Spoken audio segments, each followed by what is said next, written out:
تو آٹوکریٹک جو گورنمنٹ ہوتی ہیں ان کا پھر یہی حال ہوتا ہے. وہ جتنا بھی آپ پراپ اپ کریں, دوسرا آپ کی لیجیٹمیسی اپنی, اگر آپ کی اپنی لیجیٹمیسی نہیں ہوتی نا, جیسے بشار الاسد کی اگین میں مثال دے رہا ہوں کہ اپنی لیجیٹمیسی نہیں تھی, پراپ اپ کیا جا رہا تھا, پراپ اپ ایران کی طرف سے اور روس کی طرف سے کیا جا رہا تھا. تو جب آپ کی اپنی لیجیٹمیسی نہیں ہوتی اور پراپ اپ کیا جاتا ہے, تو جب ایک پاپولر سینٹیمنٹ اٹھتا ہے تو پھر آپ اس کے آگے نہیں کھڑے ہو سکتے.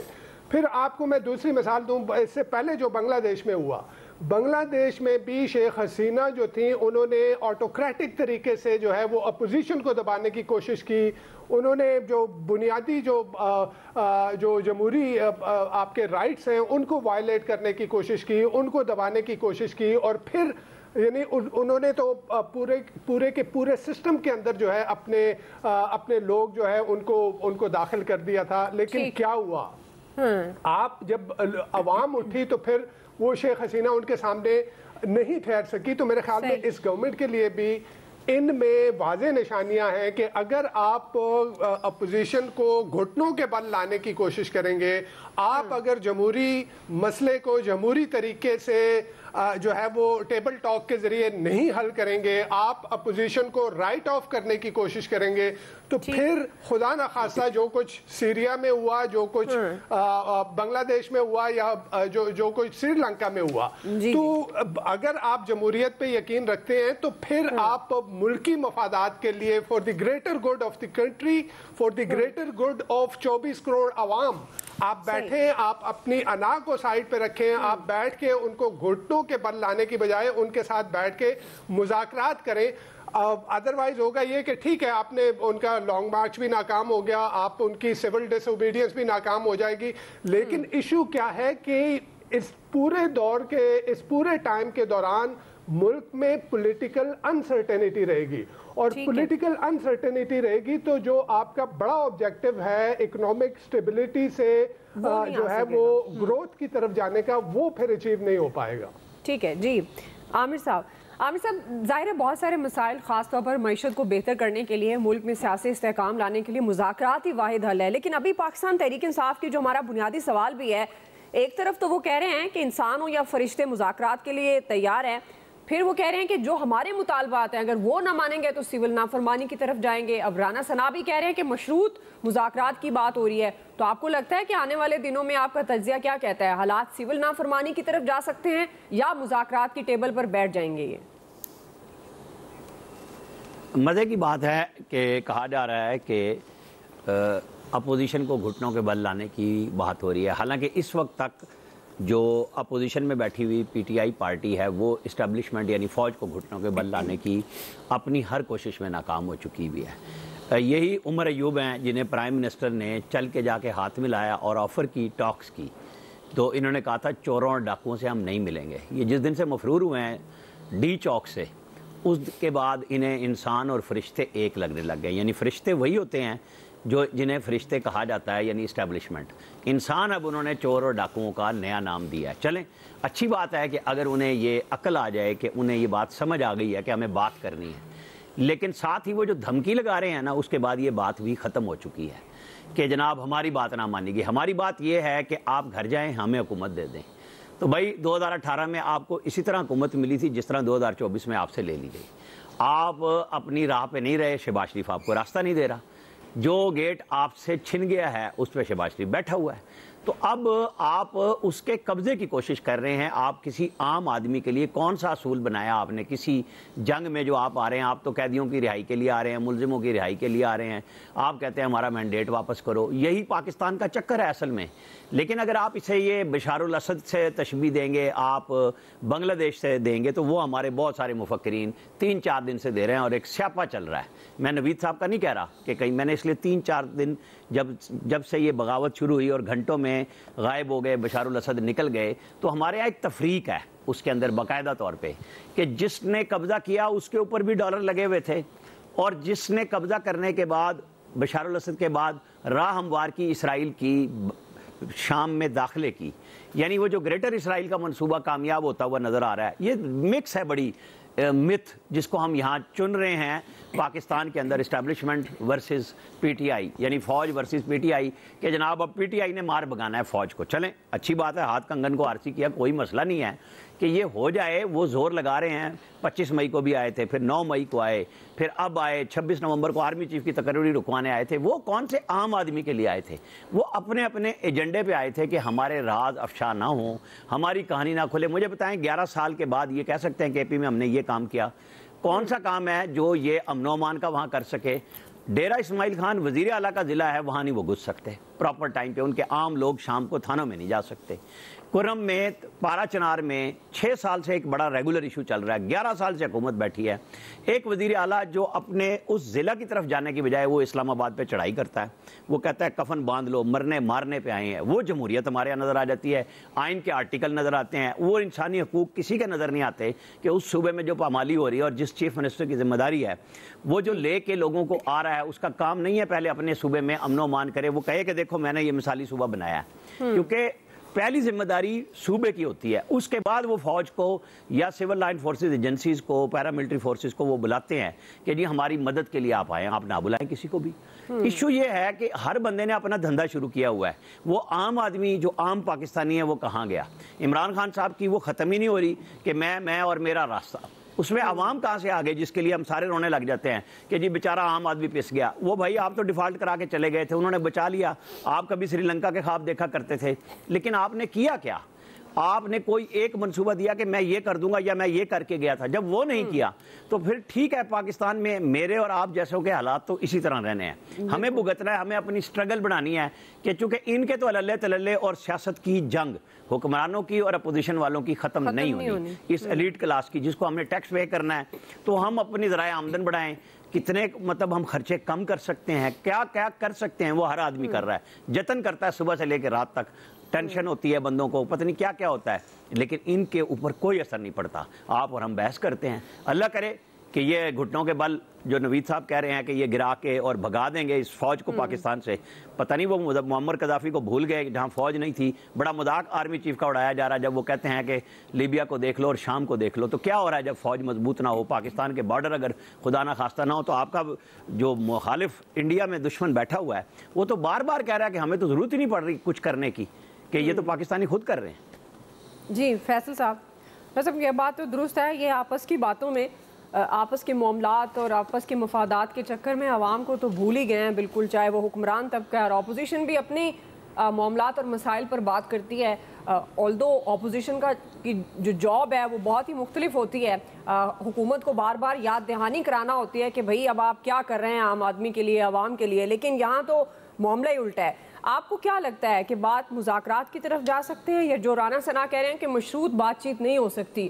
تو جس طرح نوید صاحب بات کر رہے تھے کہ اگر سیاسی استحکام نہیں آئے گا تو پھر معاشی استحکام کس طرح آ سکتا ہے؟ دیکھیں، ہم جس ملک میں رہتے ہیں وہاں کا جو مائنڈ سیٹ ہے، وہاں کا جو طرز حکمرانی ہے، وہاں عوام کی کوئی حیثیت نہیں ہے. اگر عوام کی حیثیت ہے بھی یا ایک عام انسان کی حیثیت ہے بھی تو ایک عدد ہے، اس سے زیادہ اس کی کوئی حیثیت نہیں ہے. مثلا جو نظام حکومت ہے اس میں عام آدمی کا کوئی رول نہیں ہے، اور رول ہو بھی نہیں سکتا. کہ اس جو نظام حکومت ہے اس کے آگے جو بیریئرز لگے ہوئے ہیں، ادھر بالکل لکھا ہوا ہے علاقہ غیر عام آدمی کے لیے. اب عام آدمی کا ایشو ہے تو مان لیتے 8 فروری کو عام آدمی کا فیصلہ ختم ہو جاتا سب کچھ. پھر کیا ایشو تھا؟ اگر عام آدمی کی اتنی اوقات ہوتی تو اتنا بڑا فیصلہ 8 فروری کو آیا تھا، تسلیم کر لیتے آپ سب. اب آپ یہ اس بات پہ فخر کرنا کہ کیونکہ 2018 کا الیکشن غلط ہوا تھا اس لیے 2024 کا غلط ہوا اس لیے ٹھیک ہے، یہ کوئی قابل فخر بات ہے؟ 2018 کو جو کچھ ہوا وہ بھی افسوسناک تھا، شرمناک تھا. 2024 کو بھی جو ہوا وہ بھی افسوسناک ہے اور شرمناک ہے. ہم جب یہ کہتے ہیں کہ 2018 کو ہوا اس لیے 2024 کی ہم جو ہے دھاندلی ہمیں قبول ہے، تو اس کا مطلب ہے ہم اس بات کا اعلان کرتے ہیں کہ جب 2028 کو یا 29 کو جو کچھ ہوگا تو وہ بھی یہ کچھ ہونا ہے. بھئی کیوں ہونا ہے؟ کہ ہمارا نصیب ہے یہ کچھ ہونا، پھر اس کو بھی تسلیم کر لیں. اچھا وہ ضروری نہیں ہے کہ وہ میاں صاحب کے لیے حق میں ہو سکتا ہے وہ عمران خان کے حق میں ہو جائے، ہو سکتا ہے وہ فضل الرحمان کے جو ہے وہ حق میں ہو جائے، ہو سکتا ہے کہ وہ جہانگیر ترین کے حق میں ہو جائے. جب تو نصیب کا ہی ہم نے اس کو اپنا حصہ سمجھ لیا کہ بھائی اسی طرح اگر ہمارے نصیب میں اسی طرح کا الیکشن لکھا ہوا ہے تو کسی کے بھی حق میں ہو سکتا ہے. تو پھر اتنی بڑی جو ایکسرسائز کرتے ہیں, اتنی بڑی ایکسرسائز کو بھی آپ لعنت بھیج دیتے ہیں. ہم آپ مل کے, ہم اور آپ پھر گفتگو کرتے ہیں, ساری گفتگو بے معنی ہے نا. پھر ضرورت کیا ہے ہمیں اور آپ کو ساری گفتگو کرنے کی, بحث کرنے کی, راستے تلاش کرنے کی, راستے بتانے کی, جب کچھ یہ ہماری نصیب کا حصہ ہے کسی طرح کے الیکشن ہونے, تو پھر کسی سے شکوہ نہ کریں. آپ اچھا ہو رہا ہے یا برا ہو رہا ہے, شکوہ کرنے کی ضرورت کیا ہے؟ جب ہم یعنی کہ اس بات پہ متفق ہیں, اس بات پہ ہمیں فخر ہے, اس بات پہ ہمیں کوئی شرمندگی نہیں ہے کہ 2018 میں کیونکہ غلط ہوا تھا, 24 میں بھی چلو ٹھیک ہے, پھر کیا مسئلہ ہے, تو ٹھیک ہے 2029 میں بھی یہ کچھ ہو جائے گا, اس پہ بھی ہمیں اور آپ کو پہ فخر کر دینا چاہیے, اور ذہنی طور پہ تیار رہنا چاہیے. وہ کسی کے لیے بھی ہو سکتا ہے, جس کی فیلڈنگ لگ جائے گی, جس کی جو ہے وہ شپ جو ہے وہ آ جائے گی, اس کے لیے جو ہے وہ ہو جائے گا. مسئلے کا حل نہیں ہے. بات یہ ہے کہ جب آپ یہ بات کرتے ہیں کہ آپ دیکھیں یہ جو کچھ ڈکٹیٹرشپ ہے یا نہیں ہے, جیسا بھی نظام حکومت ہے, جمہوری, غیر جمہوری, آئینی اور غیر قانون, جیسا بھی ہے, اگر یہ سب کچھ ڈلیوری کے ساتھ ہو رہا ہوتا ہے نا تو عام آدمی کو کوئی ایشو نہیں تھا, عام آدمی اس کو برداشت کر لیتا. بٹ ڈلیوری کے ساتھ سب کچھ بغیر ڈلیوری کے ہو رہا ہے. صحیح. عام آدمی کے قیمت پہ ہو رہا ہے, سب کچھ جمہوریت کے نام پہ ہو رہا ہے, قوم کے نام پر ہو رہا ہے, جس میں عام آدمی کا کوئی جو ہے وہ رول نہیں ہے. عجیب نہیں کہ اس ملک کا جو ہے وہ المیہ پہ آپ ایک مکمل یہ ملک میں جو ہے نا وہ ڈکٹیٹرشپ کر دیں. ڈکٹیٹرشپ مطلب فوجی ڈکٹیٹرشپ نہ کریں, آپ سویلین ڈکٹیٹرشپ کر دیں. ایک حکمرانوں کا کلب تو جو بنا ہوا ہے اس کو ایک آفیشیل اناؤنسمنٹ کر دیں, بھائی یہی حکمران طبقہ ہے, ایک دفعہ اس کی باری لگے گی, ایک دفعہ اس کی باری لگے گی. اسی طرح ان لوگوں کے لیے کہ ان کو دھندا کرنا ہے, پھر ان کو دھندا کرنا ہے. دنیا کا واحد ملک ہے جہاں اب کرپشن کو مایو بھی نہیں سمجھا جاتا, مایو بھی نہیں سمجھا جاتا, کوئی ایشو نہیں ہے. کرپشن اب اس ملک میں ایشو ہی ختم ہو گیا. ٹھیک ہے, عام آدمی کا کوئی اس ملک میں مسئلہ ہی نہیں ہے. ایسے ریاست نہیں چل سکتی. آج کی جو رپورٹ ہے کہ 198 ممالک میں انٹرنیٹ میں پاکستان کی جو انٹرنیٹ کی سپیڈ ہے وہ 198 نمبر پر آئی ہے. مطلب اتنی بڑی یہ خبر ہے, اتنا بڑا یہ المیہ ہے اس ملک کا کہ دنیا جب چاند پہ جانے کے منصوبے بنا رہی ہے, کون سے منصوبے بنا رہی ہے. انٹرنیٹ اس وقت آپ کی بنیادی ضرورت ہے, جس طرح سانس لینا, کھانا کھانا, پانی پینا آپ کی بنیادی ضرورت ہے. آج کی دنیا میں انٹرنیٹ آپ کی بنیادی ضرورت ہے. تو وہ انٹرنیٹ بھی آپ کی جو بنیادی ضرورت ہے وہ نہیں مل رہی. اس کے آگے نہ ملنا جو ایک سسٹم ہے وہ اپنی جگہ کمزور, اس کمزور سسٹم کو مزید جو ہے وہ سیاست کے نام پر اور ایک آزادی اظہار رائے کے نام پہ آپ نے جو ہے اور کمزور کر دیا. کہ مذاق ہے. آپ لوگوں کو سانس تو لینے دیں, وہ بھی آپ نہیں لینے دیتے. اس طرح سسٹم تو نہیں چل رہا. چند افراد ہو سکتا ہے مطمئن ہو, لیکن چلیں ٹھیک ہے, مطمئن رہے. جی شکیل انجم صاحب. دیکھیے تو آپ نے بات کی ہے مذاکرات کی اور سول نافرمانی کی جو اعلان کرنے جا رہے ہیں بانی پی ٹی آئی یا ان کے لوگوں نے کہا ہے کہ اگر مذاکرات کامیاب نہ ہوئے تو ہم جو ہے پھر یہ سول نافرمانی کی طرف چلے جائیں گے. تو میرا یہ خیال ہے کہ اس سے پہلے 2014 کے دھرنے میں بھی عمران خان صاحب نے, آپ کو یاد ہوگا کہ بل جلائے تھے اور انہوں نے سول نافرمانی کی کال دی تھی, لیکن اس وقت بھی لوگوں نے اس پہ کان نہیں دھرے تھے. اور اب بھی آنے والے دنوں میں جو ہے ایسا کوئی امکان نہیں ہے کہ پوری قوم ان کے ساتھ کھڑی ہو جائے اور وہ جو ہے بجلی کے بل, گیس کے بل, باقی جو چیزیں ہیں, ٹیکسز ہیں, ادا کرنا بند کر دیں. ابھی جو 24 نومبر کو ہوا, میرا یہ خیال ہے کہ ابھی تک جو ہے اس کے جو آفٹر شاکس ہیں اس سے پی ٹی آئی ابھی تک نہیں نکل سکی ہے. اور انہوں نے ایک بہترین موقع تھا مذاکرات کا حکومت کے ساتھ یا اسٹیبلشمنٹ کے ساتھ, وہ گنوا دیا اس وقت. اور بات جو ہے وہ مذاکرات سے ہی حل ہونی ہے. اگر عمران خان صاحب یا ان کی پارٹی کے لوگ یہ سوچ رہے ہیں کہ وہ اس قسم کے احتجاج, دھرنوں اور باقی چیزوں سے شاید اسٹیبلشمنٹ کو جو ہے وہ یہ اس بات پہ مجبور کر لیں گے کہ وہ عمران خان صاحب کے پاس آئیں گے جیل کے اندر اور وہاں پر آ کر وہ کہیں گے جی آئیں, آپ کے جیل کے دروازے کھول دیے ہیں اور آپ کو جو ہے کل سے وزیر اعظم بنایا جا رہا ہے, تو ایسا ممکن نہیں ہے. اور خان صاحب کو بھی اس بات کا سوچنا چاہیے کہ ان کا جو جنم ہے وہ کہاں سے ہوا ہے. وہ بھی اسٹیبلشمنٹ سے جنم لے کر پیدا ہوئے ہیں, ان کی حکومت بھی اسٹیبلشمنٹ نے بنائی, ایون دین ان کی تو پارٹی کو بھی اسٹیبلشمنٹ نے بنایا. اس کے لیے باقاعدہ انہوں نے پلان کیا, ان کے لیے سوشل میڈیا کے اکاؤنٹس بنائے, جلسے کرائے, اس کے بعد انہیں بنایا سیٹ اپ ایک دیا کہ آئیں جناب خان صاحب آج آپ ملک کے وزیر اعظم ہیں. تو خان صاحب نے کیا کیا, اس ایک جو ان کو چانس ملا تھا کہ اس چانس سے وہ اپنی پارٹی کو مزید بہتر کرتے، اپنی گورننس پہ توجہ دیتے، حکومتی معاملات دیکھتے. ہوتا یہ تھا کہ وہ صبح ہیلی کاپٹر میں آتے تھے اور 5 بجے واپس چلے جاتے تھے. پھر 5 بجے کے بعد آپ کا پرائم منسٹر ہمیں ملک کے اندر دکھائی نہیں دیتا تھا. اور جو امور حکومت ہے وہ بھی انہوں نے خود جان بوجھ کر اسٹیبلشمنٹ کے حوالے کر دیے. ایون کہ جو ایف پی آر کے چیئرمین ہیں یا باقی جو معاملات تھے اس کی میٹنگ بھی جو ہے وہ جنرل فیض لیتے تھے. تو اس ساری صورتحال میں مجھے یہ بتائیں کہ وہ کس طرح یہ تقاضا کر رہے ہیں اور کس جواز کو بنیاد بنا کر یہ تقاضا کر رہے ہیں کہ ان کی اسٹیبلشمنٹ سے لڑائی ہے اور وہ اسٹیبلشمنٹ کو جو ہے وہ زیر کرنا چاہتے ہیں. یا حکومت سے کے حوالے سے تو وہ بات ہی نہیں کرتے، نہ کسی عوام کے ایشو پہ آج تک انہوں نے بات کی. یا ان کی پارٹی کے رہنماؤں نے یہ کہا ہے کہ ملک کے اندر مہنگائی بہت زیادہ ہے، آگے گندم کا بحران آنے والا ہے، گندم کم کاشت ہوئی ہے، لوگوں نے کاشت نہیں کی ہے. پچھلی دفعہ جو حکومت نے گندم نہیں خریدی اس کی ذمہ داری کس پر عائد ہوتی ہے؟ جو اوپن مارکیٹ میں کسانوں کی گندم کسان رل گیا ہے. اتنے مہنگے ان پٹس کے باوجود جو گندم ہے اس کا ریٹ 2500 روپے سے زیادہ نہیں تھا. تو اس کے ذمہ دار کون ہے؟ آج تک پی ٹی آئی نے اس حوالے سے آواز اٹھائی ہے؟ ایک ہی بات کی جاتی ہے جی بانی پی ٹی آئی، بانی پی ٹی آئی، بانی پی ٹی آئی کے علاوہ کوئی دوسری بات نہیں ہے. پھر وہ بات کرتے ہیں کہ عوام کی، بھئی عوام کیوں آپ کا ساتھ دے گی؟ عوام اس صورت میں ساتھ دے گی. آپ نے 24 نومبر کو بھی دیکھ لیا کہ اس 24 نومبر کے احتجاج میں ایک خاص صوبے کے لوگ آئے جن کو آپ لے کر آئے. پورے ملک سے کوئی بندہ وہاں پر نہیں گیا. پنجاب سے آپ کی قیادت خود لوگوں نے فون کر کے کہا کہ ہمیں گرفتار کر لیں، ہم نہیں جانا چاہتے. تو ایسی صورتحال میں صرف اور صرف مذاکرات سے راستہ نکلے گا. ابھی بھی ان کے پاس ٹائم ہے، بیٹھ جائیں، حکومت کے ساتھ بیٹھ جائیں، بیٹھ کر بات کریں اور اس کے بعد ہی ان کا راستہ نکل سکتا ہے. اور اگلے یہ جو ہے مذاکرات سے بات کریں اور اگلے فری اینڈ فیئر الیکشن کو یقینی بنائیں تو میرا خیال ہے کہ ملک کے حالات بہتر ہو سکتے ہیں. جی الیاس صاحب، لیکن الیکشن جو بھی ہوئے انہوں نے قبول نہیں کی پی ٹی آئی نے. اب وہ کہہ رہے ہیں کہ گورنمنٹ کو پھر تسلیم کرتے ہیں کہ گورنمنٹ سے پھر مذاکرات کرنا چاہتے ہیں. تو گورنمنٹ سے جو ہیں اپنے مطالبات ہیں، ان کا مطالبہ کیا کہ ان کی گورنمنٹ بحال کیجیے. گورنمنٹ اس بات پر مانے گی؟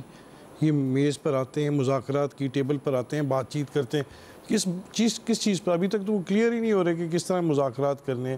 کہ شرائط تو وہی ہیں جو پہلے تھی ان کی. اب آ کے پھر وہ اسی طرح بات کریں گے. گورنمنٹ اپنی گورنمنٹ دے دے گی، ان کو چھوڑ دے گی کرسی اپنی. کیسی باتیں؟ یہ اس طرح نہیں لگ رہا. یہ دونوں کو سنجیدہ ہونا پڑے گا اور ان میں آپس میں بیٹھ کے بات چیت کرنی پڑے گی. کوئی راستہ نکالنا پڑے گا کہ گورنمنٹ کو اور ان کو آپس میں اپنے معاملات طے کرنے پڑیں گے تاکہ ملک چل سکے. کیونکہ ملک میں لا اینڈ آرڈر کی سچویشن، یہ اس طرح کے معاملات 3-4 دفعہ پہلے انہوں نے کر کے دیکھ لیا، نہیں ہو سکا. تو اب یہ پھر کریں کہ سول نافرمانی کی تحریک. تو یہ بتا دیں کہ پہلے چلانا چاہتے ہیں، مذاکرات بھی کرنا چاہ رہے ہیں، ساتھ میں سول نافرمانی کی تحریک بھی چلانا چاہ رہے ہیں. کیونکہ ان میں سے جو ایسے ہوں، سنجیدہ بندے ہوں جو سامنے آئیں، جو اپنا مینڈیٹ لے کے آئیں اور مینڈیٹ لے کے بات کریں. اگر نہیں کریں گے تو پھر یہ اسی طرح مسئلہ چلیں گے، خبریں بنیں گی اور بات چیت ہوگی اور پھر مسئلہ ادھر کا ادھر رہ جائے گا. اس میں بلکہ چاہیے کہ کوئی اس میں ایسے گرنٹر بھی آئیں تاکہ یہ بات چیت جو کرتے ہیں دونوں، ان کی بات پھر وہ ہلے نہ. اپنا اس طرح بات چیت کریں گے تو پھر یہ مسئلہ چلے گا. اگر نہیں کریں گے تو اسی طرح یہ مسئلہ پھر چلتا رہے گا اور پھر اسی طرح آپس میں ایک دوسرے کے خلاف بیان. پھر یہ پہلے کہہ رہے تھے کہ پارلیمنٹ میں جائیں گے، پارلیمنٹ میں جا کے اپنی آواز اٹھائیں گے. اب ادھر پارلیمنٹ سے نہیں، پھر مذاکرات کرنا چاہتے ہیں، مذاکرات کرنا چاہ رہے ہیں. تو پھر اب انہوں نے دیکھا کہ ان کی دال گلی نہیں ہے کسی صورت میں، احتجاج سے، لانگ مارچ سے بھی. بلکہ کارکن بھی اب متنفر ہو گئے ہیں کہ جی ہمیں پھر پکڑوا کے خود نکل جاتے ہیں لیڈرز وغیرہ. تو اب لیڈرز وغیرہ وہ لانی چاہیے، قیادت ایسی ہونی چاہیے جو سامنے آئے، بات چیت کرے اور ان کے پاس مینڈیٹ ہو کہ کیا مذاکرات کرنے ہیں. اگر انہوں نے اپنی پرانی ہوئی فہرست لے کے آنی ہے مطالبات کی تو پھر وہ تو گورنمنٹ نہیں بات مانے گی، گورنمنٹ اس پر سنجیدہ ہی نہیں ہوگی، نہ بات چیت ملے گی، مسئلہ وہی رہے گا، ادھر کا ادھر ہی ہے. اس پر ان دونوں کو فریقوں کو سنجیدہ ہونا پڑے گا اور آپس میں بات چیت کرنے کے لیے ایک ٹیبل پر آنا پڑے گا. اور اس کے لیے یہ ہے کہ مذاکرات اپنی جو ہے نظر ثانی کریں فیصلوں پر جو شرائط ہیں. بالکل آپ کی بات درست ہے. دونوں کو سنجیدہ ہونا پڑے گا اور مذاکرات کی ٹیبل پر آنا پڑے گا. لیکن اب دیکھتے ہیں کہ معاملات کس طرف جاتے ہیں. ملک کی سیاسی معاشی استحکام کے لیے تو بہترین حل ہے کہ یہ مذاکرات کی طرف بڑھے، لیکن ظاہر ہے سب کے اپنے مفادات اور سیاسی انائیں ہیں جو آڑے آ جاتی ہیں. بنیادی سوال مذاکرات یا سول نافرمانی بات کس طرف جائے گی، ایکسپرٹس کی رائے آپ نے جانی. ابھی ایک بریک سے واپس آئیں گے. دوسرا بڑا سوال مدارس رجسٹریشن بل پر ہم کریں گے کہ حکومت مولانا فضل الرحمان صاحب آمنے سامنے ہیں. ہم سوال یہ اٹھا رہے ہیں کیا گورنمنٹ بل پر مولانا کو راضی کر سکے گی؟ رائے لیتے ہیں بریک کے بعد. حکومت پاکستان سے یہ مطالبہ کرتا ہے کہ موجودہ نظام مدارس کو برقرار رکھا جائے. کسی بھی صورت ڈی جی آر ای کے نظام کو ختم نہیں کرنا چاہیے اور مدارس کو نظام تعلیم سے ہی وابستہ رکھا جائے. حکومت کسی بھی پریشر میں اس نظام کو تبدیل کرنے کی کوشش نہ کرے اور نہ ہی ختم کرنے کی کوشش کرے. حکومت نے کچھ علماء کرام کا اجلاس بلایا ہے. یہ در حقیقت ملک میں علماء کو آپس میں تقسیم کرنے کی ایک سازش ہے. ہم ان علماء کو بھی اپنا علماء سمجھتے ہیں، اپنے احباب سمجھتے ہیں، اپنے صف کے لوگ سمجھتے ہیں. ہم ریاست سے تصادم تو نہیں چاہتے، ہم تو رجسٹریشن چاہتے ہیں. ناظرین، مدارس رجسٹریشن بل پر گورنمنٹ اور مولانا فضل الرحمان آمنے سامنے ہیں. آج حکومت کی طرف سے اسلام آباد میں مدارس کی رجسٹریشن اور اصلاحات سے متعلق علماء کانفرنس کا انعقاد بھی ہوا، جس میں مشاورت ہوئی اور اس کے بعد شرکا نے یہ مطالبہ کیا کہ ملک میں مدارس کی رجسٹریشن سے متعلق موجودہ نظام کو برقرار رکھا جائے اور حکومت کسی دباؤ میں آ کر اس نظام کو تبدیل نہ کرے اور مدارس کی رجسٹریشن کا معاملہ وزارت تعلیم کے ماتحت ہی رہنا چاہیے. ناظرین، وفاقی وزیر اطلاعات کہتے ہیں کہ مدارس بل پر بیشتر تجاویز سے متفق ہیں. مولانا کی تجاویز بھی سنی اور ان کی رائے بھی لیں گے اور تجاویز بھی سنیں گے. کانفرنس پر مولانا فضل الرحمان نے رد عمل دیا. دو ٹوک الفاظ میں انہوں نے یہ واضح کیا کہ اس بل پر حکومت کی کسی تجویز کو نہیں مانیں گے. اجلاس بلا کر علماء کو تقسیم کرنے کی سازش کی گئی. پارلیمنٹ کی منظوری کے بعد حکومت بل کو متنازع بنا رہی ہے. ادھر وفاقی وزیر داخلہ محسن نقوی مدارس رجسٹریشن بل وفاق رائے کے لیے متحرک ہیں اور یہ بھی اطلاعات ہیں کہ حکومت اور JUIFA کے درمیان پس پردہ رابطے بھی شروع ہو گئے ہیں. مولانا کو منانے کی کوشش جاری ہے. اسی سے متعلق سوال عامر صاحب آپ سے آغاز کر رہی ہوں. چونکہ مدارس رجسٹریشن بل کے معاملے پر مولانا کا جس طرح کا موڈ دیکھا جا رہا ہے، پارا ہائی ہے. انہوں نے اسلام آباد کی طرف مارچ کرنے کا بھی اندیا دیا. آپ کو لگتا ہے کہ یہ جو پس پردہ کوششیں کر رہے ہیں، محسن نقوی صاحب بھی ایکٹیو ہیں، کیا حکومت مولانا کو منا پائے گی؟ کیسی پس پردہ کوششیں؟ محسن نقوی اوپن مل رہے ہیں، بلاول بھٹو اوپن مل رہے ہیں، رانا ثناء اللہ اوپن مل رہے ہیں، فیصل واوڈا اوپن مل رہے ہیں. یہ میں مولانا فضل الرحمان کی ملاقاتیں کر رہا ہوں. اچھا، جس دن بلاول ملے تو ہم نے اس رات سٹوری کی، صبح اخبار میں بھی ڈیلی ایکسپریس میں چھپی، کہ یہ سارا فراڈ ہے جو بلاول صاحب کہہ کے گئے ہیں کہ جی سائن ہو جائیں گے زرداری صاحب سے. میں نے اس دن سٹوری کی کہ بھئی جو سائن ہونے تھے وہ تو 14 دن میں صدر کر سکتا ہے. جیسے عارف علوی صاحب نے خاموشی اختیار کی تھی آرمی ایکٹ پہ، پھر کہتے رہے کہ میرے سیکٹری نے زیادتی کی، وہ تو بل بن گیا، قانون ہو گیا. زرداری صاحب نے تو لکھ کے بھیج دیا تھا ایوان صدر سے کہ جناب اسلام آباد میں 2 قوانین آلریڈی موجود ہے، آپ نے قانون میں ان کو ختم نہیں کیا کہ یہ نیا قانون ان کو ختم کر کے پھر آ رہا ہے. دوسرے 18ویں ترمیم کے بعد یہ صوبوں کے پاس ایجوکیشن محکمے کے پاس چلا گیا ہے مدارس کا، تو آپ کیسے قانون سازی کر سکتے ہیں؟ اچھا، یہ کام والد محترم نے یعنی بلاول کے صاحبزادے آ کے کہتے ہیں میں سائن کرا دوں گا. بھائی کون سی آئینی پاور ہے آپ کے پاس؟ آپ نے جب اعتراض کر دیا صدر صاحب نے قانون کے بل پہ کہ جی یہ ہے، تو وہ صرف پارلیمنٹ کا مشترکہ اجلاس اسے دوبارہ پاس کر سکتا ہے اور کوئی پاور نہیں ہے، نہ وزیر اعظم کی ہے، نہ اس میں وزیر اعظم کی ایڈوائس کی ضرورت ہوتی ہے. جیسے عارف علوی صاحب کھیلا کرتے تھے کہ گورنر پہ نیا لگانا ہے، اعتراض کر دیا، تبدیل کرنا ہے، اعتراض کر دیا. تو جو 14 دن کی ایکسرسائز ہے اور 10 دن کی ایکسرسائز ہے، وہی کام صدر کے پاس تھا. صدر نے پہلے دن ہی وہ کام نمٹا دیا. جیسے آئینی ترامیم، یہ فیصل والا نمٹانے والا نہیں کہا، یہ آئینی ترامیم پہ سائن کر دیے، سب کچھ کر دیا، لیکن یہ بل اچھا مولانا فضل الرحمان صاحب کو بھی پتہ ہے، آپ کو پتہ ہے کتنے زیرک ان کے پاس سینیٹر ہیں کامران مرتضیٰ، جنہوں نے 56 نکات میں سے وہ کالی بلی بھی ڈھونڈ لی، جس پہ 1400 پریس کانفرنس سے ہوئی کہ جناب یہ تو آئین کو بدلنے لگے تھے، ہم نے پکڑ لیا. بھئی آپ کو یہ نہیں سمجھ آئی کہ آپ کس قانون کو بنوا رہے ہیں جو پاکستان میں چل ہی نہیں سکتا، ایون اسلام آباد پہ لاگو نہیں ہو سکتا. تو یہ کس کے ساتھ دونوں حکومت اور مولانا فضل الرحمان سوری ٹو سے کس کے ساتھ کھیل رہے ہیں؟ پہلی بات تو یہ ہے کہ سچ بتائیں کہ کیا کامران مرتضیٰ صاحب کو نہیں پتا تھا جو آئینی ماہر کے طور پہ روزانہ ٹیلی ویژن پہ آ جاتے ہیں JUI کی طرف سے نمائندے کے طور پہ، یہ بچوں والی کہانی ہمیں سنا رہے ہیں.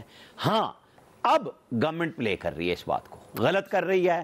آج بہت علماء کرام بٹھائے سارے پاکستان سے, یہ کوششیں پس پردہ ہونی چاہیے تھی کہ جی کس طریقے سے کوئی معاملہ گند میں ڈالے بغیر حل کیا جائے. ٹھیک, آپ نے اگر وعدہ کیا ہے مولانا فضل الرحمان سے تو ایفا کریں اسے, نہیں کر سکتے تب بھی بتائیں, اس میں پھر چلاکیاں نہ ڈالیں. مطلب یہ بڑی بے وقوفانہ بات ہے کہ پورا ملک دیکھ رہا ہے, آپ کہتے ہیں ہم نے کالی بلی نکال لی, 56 نکات میں سے ہم نے 20 رہنے دیے, 36 اڑا دیے. بھائی آپ اتنے بہادر تھے, آپ کو یہ سمجھ نہیں آیا کہ آپ کس قانون میں آپ کو بے وقوف بنایا جا رہا اور آپ بن رہے ہیں؟ نہیں, اس طرح نہیں ہو سکتا. جی فیصل صاحب. یہ بات تو بالکل صحیح ہے کہ مولانا صاحب سے آپ نے وعدہ کیا تھا تو وعدہ جو ہے وہ آپ پورا کریں, یا اسی وقت آپ یہ اسٹینڈ لیتے کہ بھائی یہ جو آپ مطالبہ رکھنے جا رہے ہیں یہ تو کسی طور پہ جو ہے ممکن ہی نہیں ہے, اس سے تو اب بہت سارے سماجی نوعیت کے اور دیگر نوعیت کے جو ہیں وہ مسائل پیدا ہو سکتے ہیں. اس کا کوئی متبادل جو ہے مولانا صاحب شاید پیش کر دیتے. لیکن ایک بات جو بڑی حیرت انگیز طور پہ سامنے آ رہی ہے, جب سے یہ 8 فروری کے الیکشن ہوئے ہیں, مولانا صاحب کو مستقل جو ہے نا وہ مشتعل کرنے کی جو ہے نا وہ کوشش کی جاتی ہے. اور پتہ نہیں کیوں مولانا صاحب کو مشتعل کر کے کیا حاصل کرنا ہے. ابھی جب مولانا صاحب تھوڑے سے ٹھنڈے بھی ہو گئے تھے, وہ راضی بھی ہو گئے, انہوں نے اپنی ان کی مرضی سے اور ان کی مدد کے بغیر تو شاید وہ اس طرح وہ آئینی ترمیم نہیں ہوتی, ہو جاتی, لیکن جس طرح سکون کے ساتھ ہو گئی اس طرح نہیں ہوئی, بغیر کسی کو اٹھائے گئے لوگوں کو شو کیے بغیر. تو بہرحال اگر مولانا صاحب کی بات نہیں تسلیم کرنی تھی تو اسی وقت ان کو جو ہے وہ راضی کر لیتے. ابھی بھی بہتر, دیکھیں اسکول آف تھاٹ بھی ایک ہی ہے کم و بیش, ان کے ایک ہی اسکول آف تھاٹ کے جو لوگ ہیں ان کو آمنے سامنے کھڑا کرنے کا کوئی فائدہ نہیں ہے. دونوں ایک دوسرے کے بارے میں جو ہے اس طرف والے بھی اس طرف والے بھی ایک احترام کا رشتہ اور تعلق رکھتے ہیں. تو ابھی بھی مناسب یہ ہے کہ اس میں آپ حکومت کو بھی مائنس کریں اور کوئی پیچھے ہے اس کو بھی مائنس کریں. جب ایک اسکول آف تھاٹ کے لوگ ہیں, ایک دوسرے کے بارے میں احترام کا تعلق ان میں موجود ہے, تو یہ آپس میں بند کمرے کے اندر بیٹھے, جیسے عامر صاحب نے بھی کہا ہے کہ پیچھے ہو جانے چاہیے تھے, بالکل درست بات ہے, یہ آپس میں بند کمرہ کر کے بیٹھے اور اس میں سے یہ راستہ نکال کے پھر حکومت کے پاس جائیں کہ بھائی ہمارے اسکول آف تھاٹ نے یہ طے کیا ہے, اس میں وہ زیادہ بہتر ہوگا. اگر یہ معاملہ دینی معاملہ ہے تو دینی معاملہ جو ہے نا اس طرح مذاق نہیں بننا چاہیے, اور دینی معاملے میں اگر اس طرح کی دو رائے سامنے نہیں آنی چاہیے, اس سے مذاق بنتا ہے, اچھی بات نہیں ہے. تو بہتر یہی ہے کہ دنیا میں مذاق بنے, ایک بند کمرے میں اس مسئلے کو حل نکال. جی نوید صاحب. اچھا دعا, دیکھیں میرے خیال میں دونوں اطراف سے مولانا فضل الرحمان صاحب کی طرف سے بھی اور گورنمنٹ کی طرف سے بھی نیت ٹھیک نہیں تھی. دیکھیں مولانا صاحب کو انگیج کیا گیا 26ویں ترمیم کے لیے, اور مولانا صاحب نے اس وقت کوئی اس طرح کی بات نہیں کی کہ کوئی گیو اینڈ ٹیک ہوا ہے. انہوں نے اگر 26ویں ترمیم کا جو ہے اس کی سپورٹ کی ہے تو اس کے بدلے میں انہیں جو ہے وہ کیا انہوں نے مانگا ہے یا دیا ہے یا کون سی کمٹمنٹ لی ہے. دوسری طرف گورنمنٹ نے بھی, اگر گورنمنٹ اس وقت ابھی جس طرح سے علماء کرام کو بٹھا کے اور پریس کانفرنسز کروائی جا رہی ہیں, اس دن یہاں کراچی میں ہوئی, آج جو ہے اسلام آباد میں ہو رہی ہے, تو یہ پریس کانفرنسز اگر اب بھی آپ کروا رہے ہیں تو یہ اس وقت بھی کروائی جا سکتی تھی. اس وقت بھی مولانا صاحب کی اگر یہ کنڈیشن تھی, یہ شرط انہوں نے رکھی تھی, تو اس وقت ان سارے علماء کرام کے سامنے مدارس کے جو ہیڈ ہیں ان کے سامنے رکھا جاتا کہ جی یہ مولانا صاحب کی جو ہے یہ شرط ہے اور اس کے اوپر آپ کا کیا کہنا ہے. لیکن اگین جیسے میں نے کہا کہ دونوں طرف سے نیت ٹھیک نہیں تھی, اسی وجہ سے آج مولانا صاحب بہت گرم ہے. مولانا صاحب کی جو تقاریر کر رہے ہیں, کل بڑی جو ہے وہ خوفناک قسم کی تقریر کی, آج بھی انہوں نے کہا کہ جی علماء کرام کے اتحاد میں جو ہے وہ درار ڈالنے کی کوشش کی جا رہی ہے. لیکن مولانا صاحب جو ہے میرے خیال میں وہ ایک زیرک سیاستدان ہیں, وہ ایک پریگمیٹک جو ہے وہ سیاستدان ہیں. ہم نے دیکھا جو ووٹ آف نو کانفیڈنس کے وقت انہوں نے جو ہے وہ پی ڈی ایم کا ساتھ دیا, اس وقت پی ٹی آئی کی گورنمنٹ گرائی, پھر جو ہے وہ فروری کا الیکشن ہوا اور اس میں مولانا صاحب کو جس طرح سے جو ہے وہ مکھن میں بال کی طرح سے نکال دیا گیا. مولانا صاحب بڑے غصے میں تھے لیکن ان کو جو ہے وہ رام کر لیا گیا. تو ابھی بھی مولانا صاحب بہت زیادہ غصے میں ہیں, لیکن وہ ایک پریگمیٹک پولیٹیشین ہے. میرے خیال میں وہ معاملات کو اتنا آگے نہیں لے کے جائیں گے اور کوئی گیو اینڈ ٹیک کر کے وہ جو ہے وہ راضی ہو جائیں گے. صحیح کہ معاملات حل ہو سکتے ہیں اگر یہ دونوں, اور خاص طور پر ظاہر ہے مولانا صاحب کو اگر منا لیا جائے. ناظرین کوئکلی بریک سے واپس آئیں گے, اسی سوال پہ شکیل انجم صاحب اور الیاس صاحب کا ٹیک لیں گے. آپ ہمارے ساتھ رہیے. جی ویلکم بیک ناظرین. شکیل انجم صاحب بات کر رہے ہیں مدارس رجسٹریشن بل، جو اختلافات سامنے آ رہے ہیں، گورنمنٹ اور مولانا فضل الرحمان آمنے سامنے ہیں. آپ کو لگتا ہے کہ حکومت اس بل پر مولانا صاحب کو منا لے گی؟ اچھا دیکھیے دعا، یہ جو مسئلہ ہے وہ گورنمنٹ سے کم جو ہے وہ ایک بین الاقوامی مسئلہ ہے مدارس کی رجسٹریشن کے حوالے سے. جو FATF نے شرائط رکھی تھیں جب پاکستان کو گرے لسٹ سے نکالا تھا، تو اس کے اندر بھی جو سب سے زیادہ اہم شرط تھی وہ یہی تھی کہ مدارس کی رجسٹریشن کی جائے، اور خاص طور پر جو چیریٹی کا پیسہ آتا ہے اس کی جو ہے بینکنگ چینل ہونا چاہیے، اور اس کے تھرو پیسہ جو ہے وہ پاکستان میں یا باہر سے آتا ہے یا جو بھی لوگ ڈونیٹ کرتے ہیں، کیونکہ ان اداروں کا یہ خیال ہے کہ یہ جو پیسہ آتا ہے وہ دہشت گردی کے لیے استعمال ہوتا ہے، تو اس لیے جو ہے مدارس کی رجسٹریشن ہونا بہت ضروری ہے. اب رہا سوال کہ آج جو ہو رہا ہے یا ماضی میں جو ہوا ہے، تو ماضی میں ہم پہلے بھی مذہبی منافرت کا بہت زیادہ شکار رہے ہیں. پاکستان میں شیعہ سنی فسادات ہوتے تھے، آپ کو یاد ہوگا. تو اس کے بعد ہم یہ سمجھتے ہیں کہ جو بریلوی مکتبہ فکر ہے وہ ایک کول مائنڈڈ مکتبہ فکر ہے، لیکن ان کو بھی وہ TLP بنا کے ہم نے ان کے ہاتھ میں بھی ہتھیار دے دیے. اور آج کی جو پریس کانفرنس ہوئی ہے اور مولانا نے پریس کانفرنس کی ہے، وہ میرا یہ خیال ہے کہ ملک کے اندر مزید مذہبی جو منافرت ہے اس کو ہوا دے گی.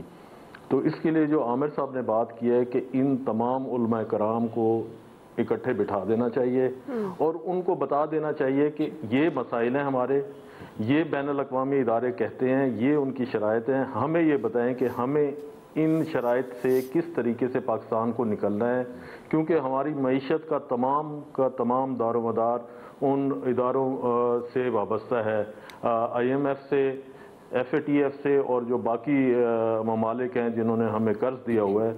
اگر وہ ہمارے ساتھ نہیں چلیں گے تو پھر میرے خیال پاکستان کی معیشت ایک دن بھی نہیں چل سکتی.